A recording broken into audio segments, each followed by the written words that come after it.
In the stillness of the small beige waiting room, Eureka's bad ear rang. She massaged it, a habit since the accident, which had left her half-deaf. It didn't help. Across the room, a doorknob turned.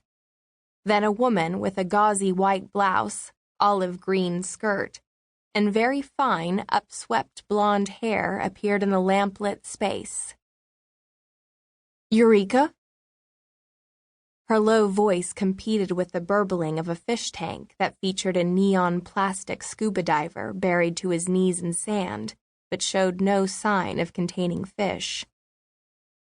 Eureka looked around the vacant lobby, wishing to invoke some other, invisible Eureka to take her place for the hour. "I'm Dr. Landry. Please come in."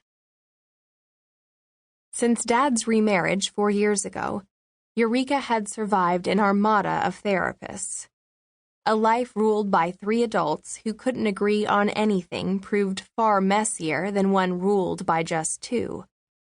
Dad had doubted the first analyst, an old-school Freudian, almost as much as Mom had hated the second, a heavy-lidded psychiatrist who doled out numbness and pills.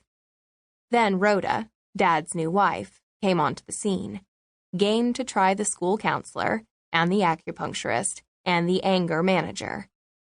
But Eureka had put her foot down at the patronizing family therapist, in whose office Dad had never felt less like family. She'd actually half-liked the last shrink, who touted a faraway Swiss boarding school, until her mother caught wind of it and threatened to take Dad to court. Eureka noted her new therapist's taupe leather slip-ons. She'd sat on the couch across from many similar pairs of shoes. Female doctors did this little trick. They slipped off their flats at the beginning of a session, slid their feet back into them to signal the end. They all must have read the same dull article about the shoe method being gentler on the patient than simply saying time was up. The office was purposefully calming. A long maroon leather couch against the shuttered window, 2 upholstered chairs opposite a coffee table with a bowl of those coffee gold-wrapped candies, a rug stitched with different colored footprints. A plug-in air freshener made everything smell like cinnamon, which Eureka did not mind. Landry sat in one of the chairs. Eureka tossed her bag on the floor with a loud thump. Honors textbooks were bricks, then slid down low on the couch. "Nice place," she said. "You should get one of those swinging pendulums with the silver balls. My last doctor had one. Maybe a water cooler with the hot and cold taps." "If you'd like some water, there's a pitcher by the sink.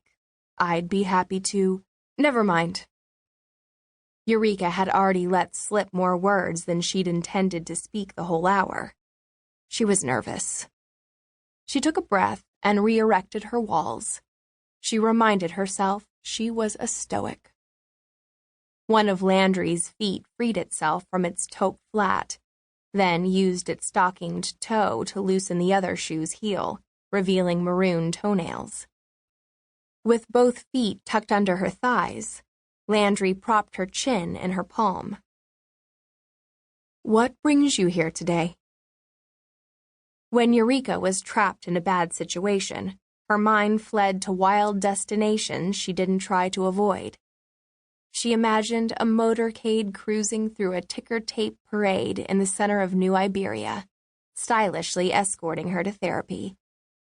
But Landry looked sensible, interested in the reality from which Eureka yearned to escape. Eureka's red Jeep had brought her here. The 17-mile stretch of road between this office and her high school had brought her here. And every second ticked toward another minute during which she wasn't back at school, warming up for that afternoon's cross-country meet. Bad luck had brought her here. Or was it the letter from Acadia Vermilion Hospital, stating that because of her recent attempted suicide, therapy was not optional, but mandatory?